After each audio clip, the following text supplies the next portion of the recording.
ओम शांति। आज मीठे मीठे शिव ब्रह्मा बाबा द्वारा कहते हैं, मीठे मीठे बच्चे बोले ना शिव भगवान वाचा। ब्रह्मा मुख कमल से बाप कहते हैं, ये वैरायटी भिन्न भिन्न धर्मों का मनुष्य सृष्टि झाड़ है ना। इस कल्प वृक्ष अथवा सृष्टि की आदि मध्य अंत का राज बच्चों को बाबा समझा रहे हैं। शिव बाबा का जन्म इस भारत भूमि पर ही होता है। बाप कहते हैं, मैं आया हूँ भारत में।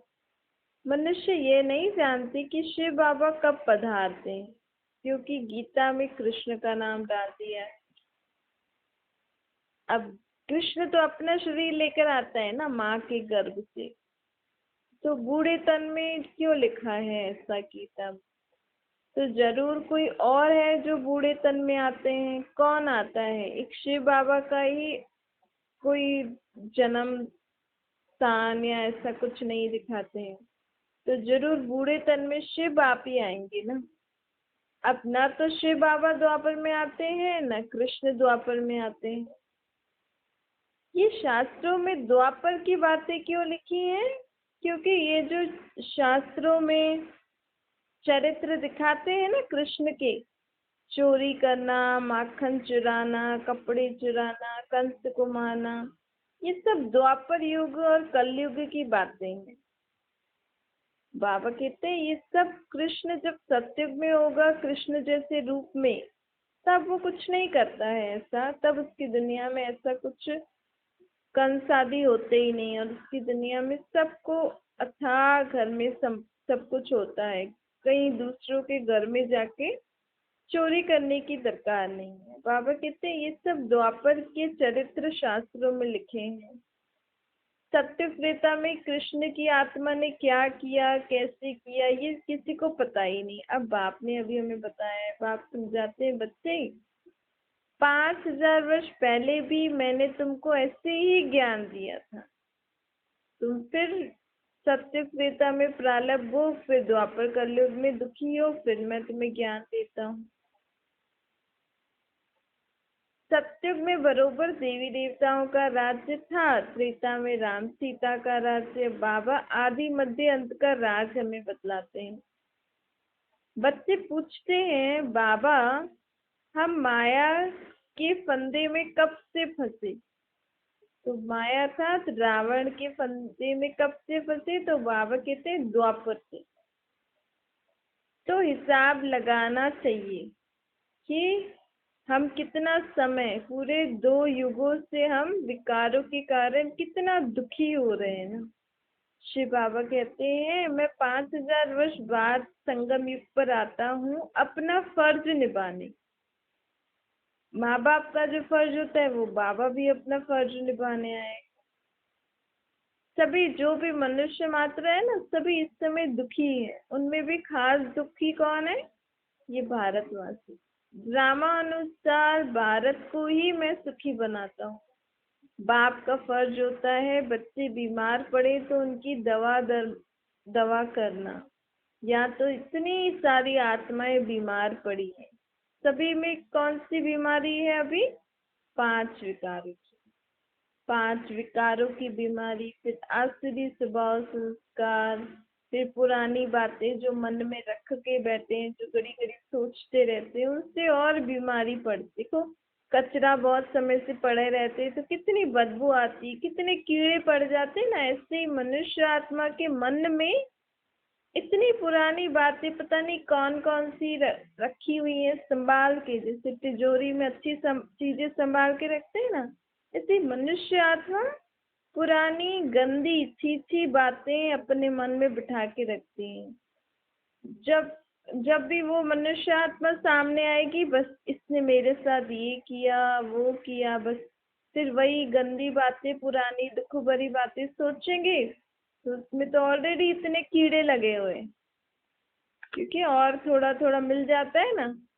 तो ऐसी ऐसी बातें सोचोगे तो आपकी आत्मा और शरीर का क्या हाल होगा?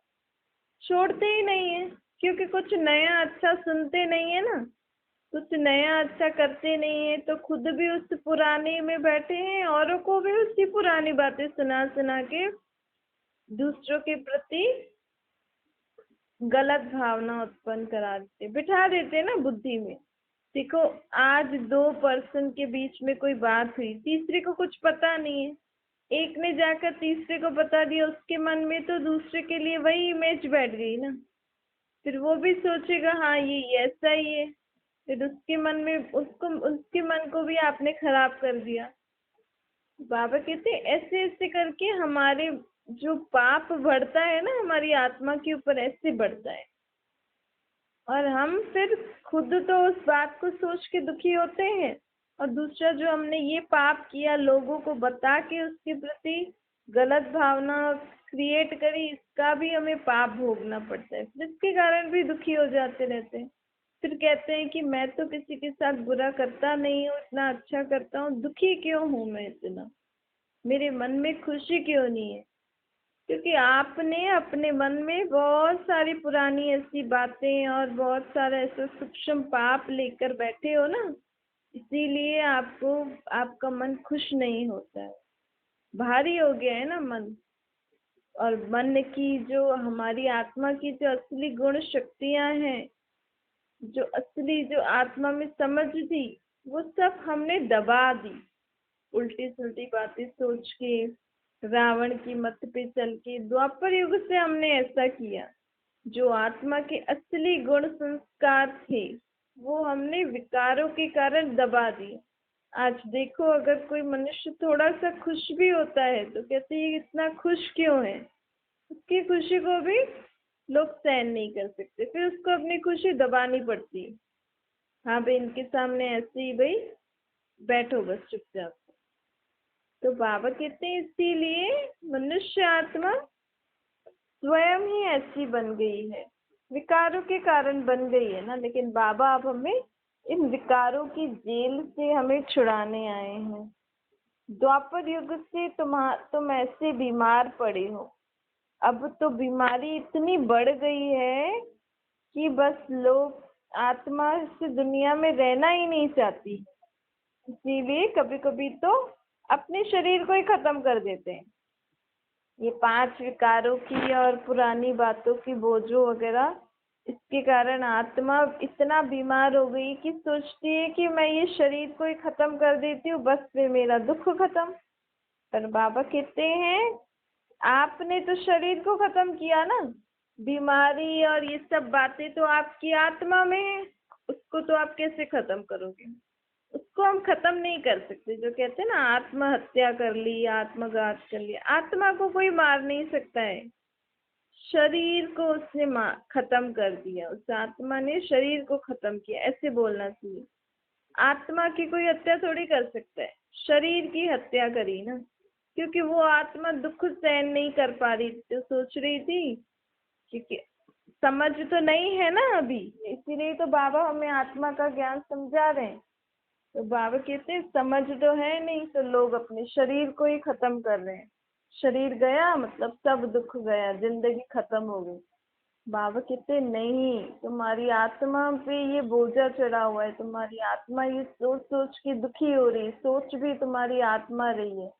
तो इसको आत्मा को हम ना खत्म कर सकते हैं ना पानी से धो सकते हैं, भाई जो भी सोच है वो धुल जाए।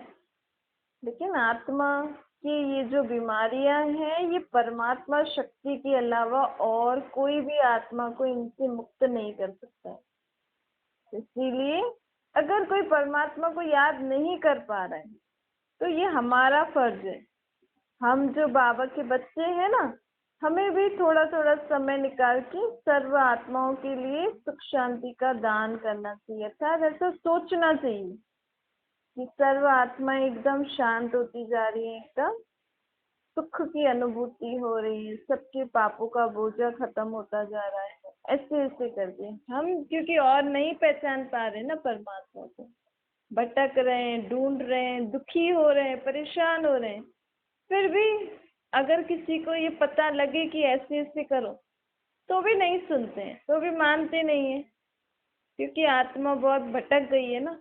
फिर कहते हैं नहीं नहीं ये फालतू चीजें, ऐसा कुछ नहीं होता है। अरे तुम आत्मा इतनी दुखी हो रही हो, परमात्मा कह रहे मुझे निराकार रूप में याद करो, तो भी मानते नहीं है। फिर उल्टा भगवान पे दोष दे देते हैं कभी जब दुख होता है। तो बाबा तो हमें राह बताने आए ना, इतनी सहज, जिसमें न कोई धन का खर्च है, न कोई शरीर की मेहनत है, न कहीं जाना पड़े। जहाँ हो लेटे लेटे भी, तबीयत ठीक नहीं है तो लेटे लेटे भी आप परमात्मा को याद करके अपनी आत्मा की बीमारियों से मुक्त हो सकते हो, स्वयं को शांत कर सकते हो। इससे सहज और बाबा हमें क्या बताएंगे? तो बाबा कहते हैं कि रावण की बात मत पे चलते चलते मनुष्य आत्मा की बुद्धि का ताला इतना बंद हो गया है, इतना बोलने पर समझाने पर भी खुलता नहीं है वो ताला। तो हम बच्चे जो समझ गए हैं, ये हमारा फर्ज है कि हम औरों के प्रति भी ऐसा सोचें।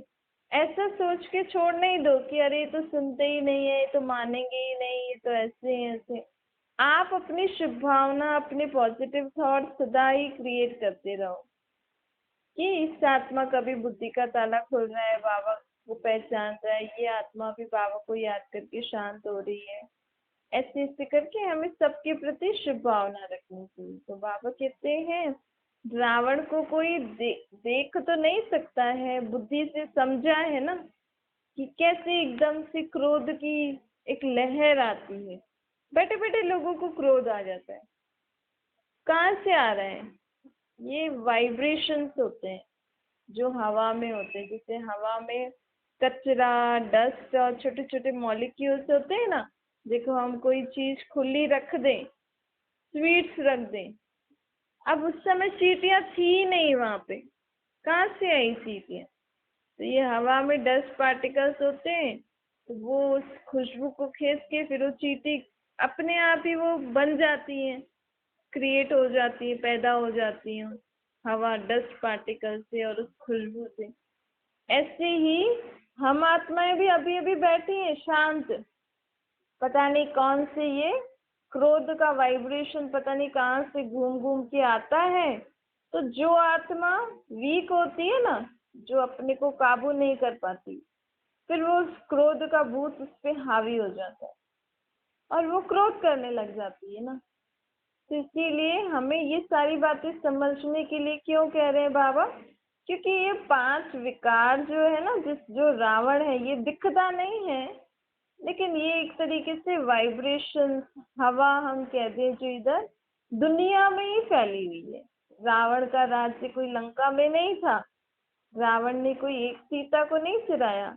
अभी परमात्मा राम की सभी आत्माओं, सीताएं जो है ना, ये रावण की कैद में। देखो आज मनुष्य कितना बेबस हो गया है ना, मनुष्य आत्मा नहीं चाह रहा है कि मैं क्रोध नहीं करूं, मैं लोभ नहीं करूं, मैं विकार, काम, क्रोध, लोभ, मोह, अहंकार के वश होकर कोई काम नहीं करूं। लेकिन देखो हम चाह के भी नहीं कर पा रहे। तो वो सीता को कैद में नहीं बांधा था, हम अभी उसके कैद में बंधे हुए हैं। हम इतने इसके ऊपर डिपेंड हो गए हैं कि हम क्रोध के बिना बच्चों को कंट्रोल नहीं कर पा रहे, हम लोभ के बिना धंधा नहीं कर पा रहे, हम मोह के बिना बच्चों को प्यार नहीं कर पा रहे, अपनी फैमिली को प्यार से चलाने। मोह तो जरूरी है, मोह मोह कैसे, मोह नहीं रखेंगे तो फिर परिवार में कैसे उनको एक साथ लेके चलेंगे? कोई कभी कभी लोग ज्यादा ही, अगर कोई बच्चा ऐसे इंडिपेंडेंट हो भाई, हाँ अपने पढ़ाई लिखाई धंधा दौरी आराम से कर रहा, उसको किसी से ऐसे मोह वाला प्रेम नहीं है, तो उसको लोग जानबूझ के ऐसे बोल बोल के ऐसे मोह में ले आते हैं। मोह नहीं होगा तो फिर दुनिया में कैसे चलोगे, कैसे अपनी गृहस्थी संभालोगे? चलो काम विकार तो चलो, बच्चे तो पवित्रता के बल से पैदा होंगे। बाबा कहते पहले पहले तो इस विकार में भी लोग बस बच्चे पैदा करने के लिए इस विकार का यूज करते, लेकिन आजकल तो कितना बढ़ गया है ना। तो हम कितना कैद में हो गए ना रावण के। तो इस समय एक वो सीता कैद में नहीं थी, हम सब परमात्मा राम की सभी आत्माएं इस समय किसकी कैद में है? रावण की कैद में, विकारों की कैद में। ईर्ष्या, द्वेष, जेलसी, सब ऐसे ऐसे करना, पता नहीं कैसे कैसे लोग काम करते हैं। तो आत्मा कितनी गहरी तरीके से फंसी हुई है, और ऐसी फंसी हुई आत्मा को कौन निकाल सकता है? हम कितना भी पाठ पूजा कर लें, हम कितना भी भक्ति कर लें, कितना भी हम गंगा स्नान कर लें, कितना भी हम कोई सी भी पूजा आदि करा लो, कितना भी धन खर्च कर लो, लेकिन हमारी आत्मा इन रावण की कैद से, इन बुराइयों की कैद से, पुरानी दुख भरी बातों की कैद से कहो या बीमारी से कहो, कैसे निकल सकती है? जब मैं स्वयं को ऐसा अनुभव करूंगी, अपने आप को पहचानूंगी कि हाँ, मैं ही आत्मा ऐसे फंसी हुई हूँ, और मेरा बाप ही मुझे निराकार परमात्मा, जिसको लोग भगवान, ईश्वर, अल्लाह, गॉड फादर कह के बुलाते हैं, उनकी ही याद की शक्ति से मैं इस रावण से जीत पा सकती हूँ। जो दिखाते हैं ना, राम ने रावण को हराया, मारा। कौन से राम है? वो त्रेता युग वाले राम की दुनिया में रावण नहीं होगा। अभी परमात्मा राम की हम सीताएं जो फंसी है ना, तो हम उस परमात्मा की याद से, बाबा भी कोई ऐसे तीर लेकर नहीं आएगा रावण को मारने के लिए। रावण दिखता थोड़ी है। जो रावण दिखता नहीं है उसको मारने वाला भी कौन होना चाहिए? जो नहीं दिखता है, जिसके पास पॉजिटिव शक्ति है, वो कौन है? परमात्मा। आत्माओं का बाप ही है ना। तो बाबा कहते हैं अब अपनी बुद्धि का ताला खोलो, घड़ी घड़ी ये विचार करो कि अब मैं आत्मा अपने बाप की श्रीमत पे, जैसा मुझे बाबा कह रहे वैसे मुझे चलना है। अब रावण की मत पे नहीं चलना है। रावण की मत पे द्वापर युग से चलते चलते क्या हुआ है? अभी तो अपना हाल हम देख ही रहे हैं ना, दुनिया का भी हाल देख रहे हैं। ये सब ऐसा क्यों हुआ है? क्योंकि आत्माएं ऐसी हो गई है ना। मुख्य तो आत्मा है ना, जो शरीर को चला रही। सभी शरीरों को कौन चला रही है? आत्मा ही चला रही है। सभी आत्माएं अभी रावण की मत पे चलते चलते दुखी हो गई हैं। अब परमात्मा राम कहते हैं मेरी मत पे चलो। अब अपने को आत्मा समझ, वो भी बाबा क्या कह रहे हैं? मेरी मत पे चलो। उसमें भी मुख्य मत तो यही दे रहे हैं ना बाबा, कि अपने को आत्मा समझ के मुझे अपने साथ रख के हर कर्म करो। और अब इसका व्रत रख लो, बाबा के साथ तो हमें रहना ही है, प्लस कि मुझे विकारों का दान देना है बाबा को। बाबा हमसे कोई दान नहीं मांगते हैं। बाबा कहते हैं अब मुझे विकारों का दान दे दो। दे दान तो छूटे ग्रहण, ये अभी के लिए है। अभी हम आत्माएं, जब 5000 साल पहले भी हमने दिया था, फिर से बाबा हमसे ये दान कह रहे हैं कि दे दान तो छूटे ग्रहण। अर्थात अब अपना ये विकारों का, और जो भी आपके अंदर आसुरी स्वभाव संस्कार हैं, पुरानी बातें मुझे दे दो। पुरानी गंदी चीजें देने में तो खुशी होती है ना। घर से कचरा निकलेगा तो बाबा कहते अब मुझे दे दो ना, मैं तुम्हारे सब चीजें लेने आया हूँ। तो क्यों नहीं देते हो? अभी तक क्यों सोच रहे हो उसके बारे में?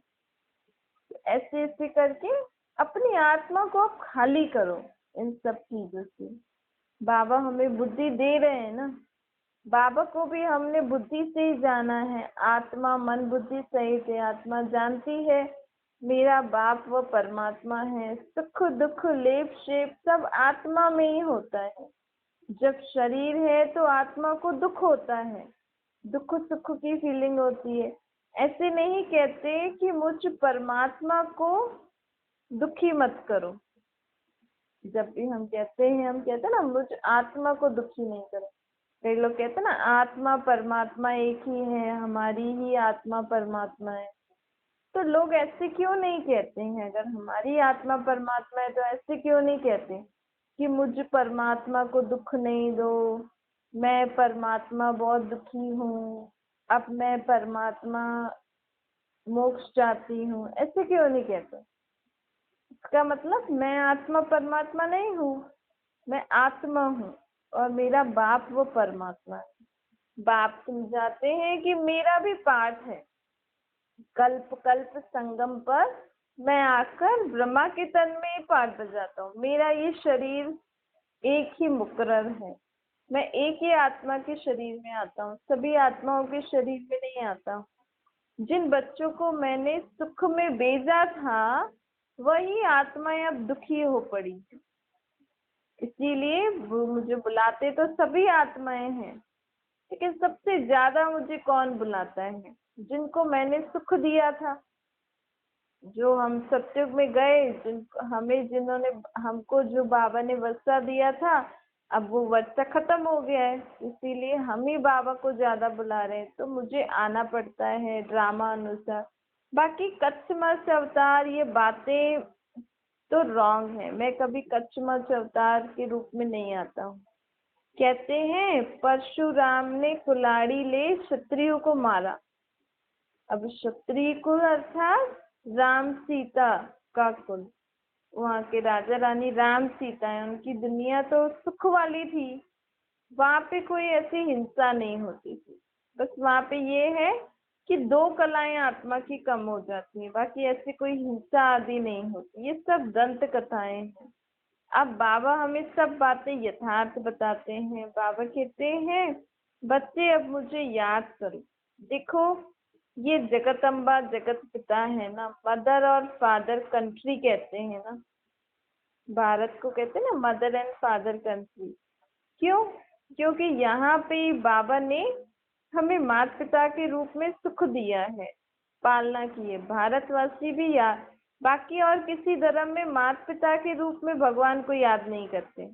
देखो क्रिश्चियन भी गॉड फादर के नाम से याद करते हैं, सिख भी परम पिता के नाम से याद करते हैं, मुस्लिम भी अल्लाह के नाम से याद करते हैं, लेकिन भारतवासी भगवान को माता पिता के रूप में याद करते हैं, क्योंकि शिव बाप ने ब्रह्मा तन में आकर हमें माता पिता का सुख दिया।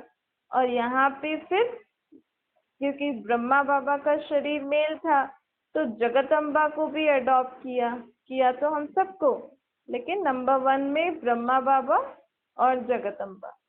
तो निराकार और साकार रूप में शिव बाप और ब्रह्मा माँ, और साकार में फादर ऑफ ह्यूमैनिटी, मतलब इस मनुष्य सृष्टि में पहला पहला आदमी और स्त्री जिससे इस सृष्टि आगे बढ़ी, तो वो है ब्रह्मा सरस्वती। ब्रह्मा सरस्वती पति पत्नी नहीं थे, संगम युग पे इन्होंने कैसे बच्चे पैदा किए? शिव बाबा के ज्ञान से, मुख वंशावली। शिव बाबा ने जो ज्ञान दिया ब्रह्मा के मुख से, तो शिव बाबा तो ब्रह्मा मुख से ज्ञान दे देते थे, लेकिन उस ज्ञान को अच्छी रीति समझ के पूरी दुनिया तक पहुंचाया जगदम्बा ने। तो ब्रह्मा बाबा के मुख से शिव बाबा ने ज्ञान दिया, जगदम्बा ने उसको समझा के दुनिया तक पहुंचाया। तो ज्ञान से ऐसे बच्चों की वृद्धि हुई, और जो भी बच्चे बने फिर वो सतयुग में जाके देवी देवता बने। और सतयुग में भी ये ब्रह्मा सरस्वती की आत्मा सतयुग में जाके लक्ष्मी नारायण बनेगी।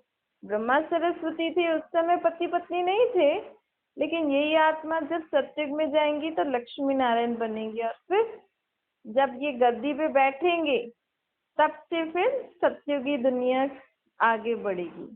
तो बाबा कहते हैं इसीलिए भारतवासी माता पिता के रूप में बाप को याद करते हैं। अब बच्चों को पुरुषार्थ करना है। सूर्यवंशी चंद्रवंशी घराने की स्थापना हो रही है ना बाबा। बाबा कहते हैं जैसे बाइस्कोप में जाते हैं, फर्स्ट क्लास का रिजर्वेशन कराते हैं, बाप भी कहते हैं चाहे सूर्यवंशी घराने में आओ चाहे चंद्रवंशी घराने, लेकिन उसके लिए सीट अभी ही रिजर्व करनी है। कैसे? पुरुषार्थ से मेहनत करनी है, अपने को आत्मा समझ बाप को याद करके अपने को निर्विकारी बनाना है, और दैवी गुणों की धारणा करनी है, और बाबा जैसे संस्कार परिवर्तन कर बाबा जैसे संस्कार बनाने हैं। सब कुछ रावण का, अब सब कुछ रावण की जो भी देन है वो रावण को दे देनी है। रावण ने तुम्हें कितना दुखी किया है, देखो किसी को क्रोध आता है तो खुद भी दुखी होता है, तो औरों को भी दुखी करता है, तो मतलब रावण दुखी करता है ना हमें। कोई भी मनुष्य मनुष्य की गति सदगति कर नहीं सकता है सिवाय परमात्मा के। ये है कलयुग के अंत का समय। गुरु लोग शरीर छोड़ते हैं तो भी यहाँ ही पुनर्जन्म लेते हैं। कहते हैं ना गुरु हमें मुक्ति की राह दिखाएगा, लेकिन जो भी आत्माएं भले वो गुरु का पाठ बजा रही हैं अभी, लेकिन वो भी शरीर छोड़ेंगी तो यहाँ ही जन्म लेती है ना, ऊपर कोई नहीं जा सकता है सिवाय जब तक बाबा नहीं आएंगे, जब तक बाबा हमको पावन नहीं बनाएंगे तब तक ऊपर कोई नहीं जा सकता। बाबा कहते हैं मैं आया हूँ ये बड़े बड़े गुरु सन्यासियों का भी उद्धार करने, सभी का उद्धार मैं अभी करता हूँ, सभी को सद्गति गति सद्गति का वर्षा मैं अभी ही देता हूँ। अभी ही समय है जब विश्व की सर्व आत्माएं परमात्मा को पहचानेंगी। बस धीरे धीरे आती हैं, क्योंकि वो मेरे से देरी से बिछड़ी है ना।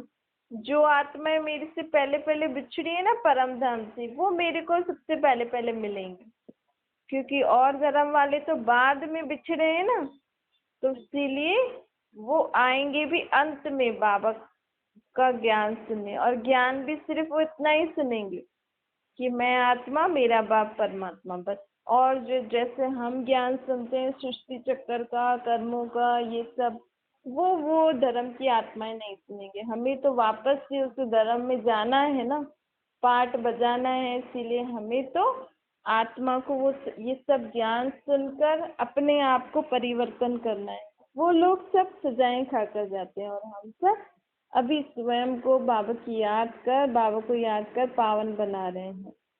अच्छा, ओम शांति के लिए शुक्ल बच्चों प्रति माता पिता बाप दादा का याद प्यार और गुड मॉर्निंग। रूहानी बाप की हम सभी रूहानी बच्चों को नमस्ते।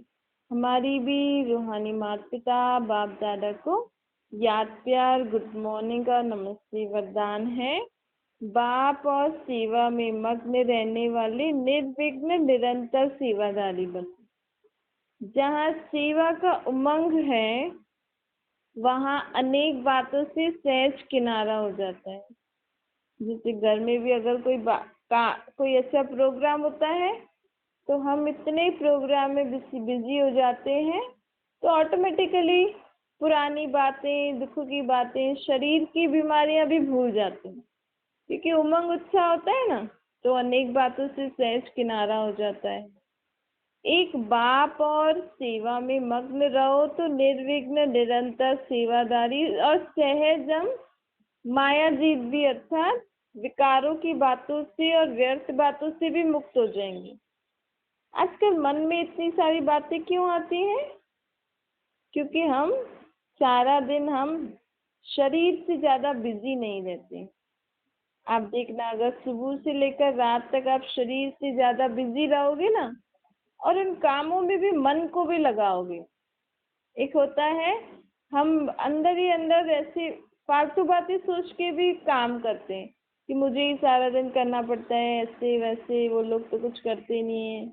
ऐसे नहीं, दिल से, क्योंकि हम पाठ बजाने आ रहे हैं ना। क्या क्या करेंगे सुबह से लेकर रात तक? जब यहाँ हम हैं ही आत्मा पाठधारी, तो कुछ ना कुछ तो करना पड़ेगा ना। भले आप वो नहीं करो, आपके इंटरेस्ट का कुछ करो, लेकिन करो। बाबा कहते हैं जब हम बाप की याद और सेवा में मग्न रहते हैं ना, तो ऑटोमेटिकली हम निर्विघ्न रहेंगे, निरंतर कार्य करते रहेंगे और माया जीत भी बन जाएंगे। समय प्रति समय सेवा की रूपरेखा बदलती भी रहती है। तो बाबा कहते हैं इसीलिए स्वयं को हमेशा बिजी रखोगे तो सदा ही खुश रहोगे और खुशी खुशी से कार्य करना चाहिए परमात्मा की याद में। स्लोगन है संपन्नता की स्थिति में स्थित हो, प्रकृति की हलचल को चलते हुए बादलों के समान अनुभव करो। जैसे बादल रुकते हैं, नहीं रुकते ना, चले जाते हैं, ऐसे हम भी अपनी स्थिति को इतना अचल अडोल बनाएं कि कोई भी बात आए, चाहे प्रकृति या कोई भी ऐसी हिसाब किताब या कोई भी ऐसी व्यर्थ बातों की, तो वो ऐसे चली जाए जैसे बादल चले जाते हैं। इसी रीति हम अपनी स्थिति को अचल अडोल बना सकते हैं। अच्छा।